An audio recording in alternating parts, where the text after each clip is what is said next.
In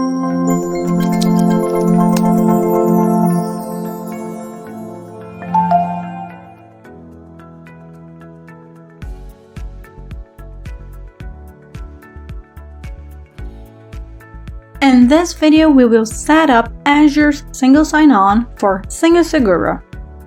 First, we have to create an Azure application going to Active Directory, then Enterprise Applications, New Application, create your own application, and I will name my app senhasegura-stable. Then create.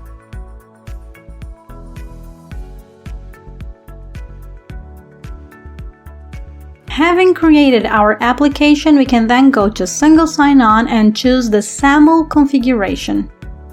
Click the Edit Pencil button in Basic SAML configurations to add the name of your recently created application, as well as senhasegura's assertion URL.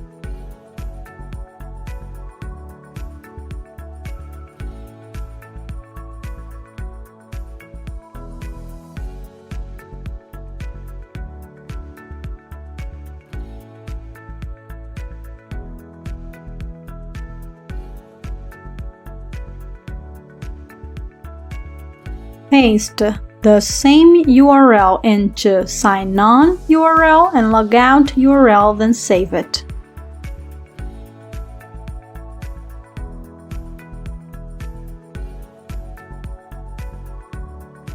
Having saved the SAML configurations, we are ready to add users to our application. These are the users who will be able to use the single sign-on feature. So we click Users, select any number of users you want to give access to, then click Select.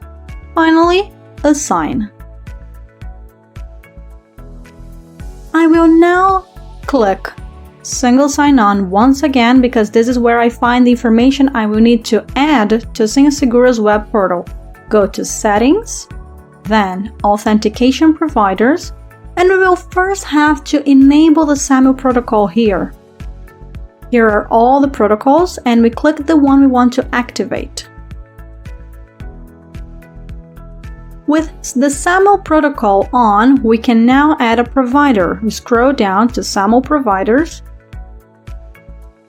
On the top right, click on New Provider. Choose Azure as your provider, and populate the entity ID with the name of the application created on Azure. And now, let's look for the rest of the information we need to add here on Azure. The SAML provider metadata URL is found on Azure. Copy the App Federation metadata URL and paste it to senhasegura. Also, copy the login URL as well as the logout URL. The domain is your vault's URL.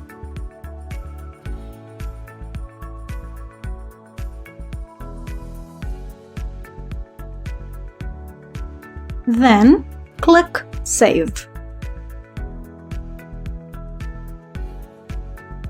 Now, all that is left to do is test the integration. I'll use an incognito window because my regular browser had already been authenticated.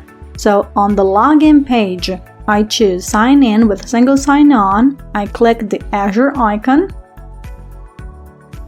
This is my Azure username. And here my password.